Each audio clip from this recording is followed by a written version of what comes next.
So I'm going to have a look at the changes in the budget that were announced that are relevant for business owners and investors. So for business owners, first of course the raising of the national insurance lower earnings threshold is useful to £9,500. The corporation tax rate, unfortunately, but we knew this, is going to remain at 19%, which is still pretty low, not as low as 17%, but still a very attractive rate.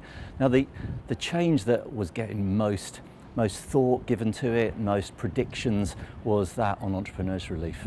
Many people expected it to be abolished, but fortunately it hasn't. What we have is a reduction of the lifetime allowance for entrepreneurs relief down to £1 million from £10 million. According to the Chancellor, 80%, that's 80% of those who would qualify for entrepreneurs relief will be unaffected by this, and it will have no impact whatsoever, he says, on encouraging genuine entrepreneurship. Now, of course, that remains to be seen. There are provisions, however, to prevent so-called anti-forestalling that may have gone on before the budget, because important to note, and I should have mentioned this earlier, these provisions come into play with effect from midnight last night. So transactions that take place from today will be under the new rules. Those anti-forestalling provisions really are about certain transactions that were made before the budget with a view to securing the relief. Quite a lot of detail there, so not everything will be caught. An ordinary transaction between arm's length people genuinely made before the budget will of course qualify under the old rules.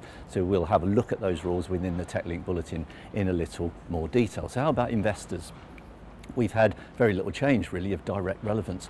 The capital gains tax exemption goes up to 12,300 from 12,000, and we have the retention of the dividend allowance, the nil rate of tax for savings income, and the personal savings allowance, all still with us. So investment in equity-based investments, collectives, unit trusts can still generate a really attractive £2,000 tax-free dividend. Capital gains, 12,300 tax-free. You can get a portfolio of around 50,000-ish, dependent on yield, that will give you tax-free income and tax-free gains. For parents looking to invest for their children, then from the next tax year, we're looking at the junior ISA limit going up to £9,000. That's a whacking £9,000, more than double what it is currently. So, or around double what it is currently.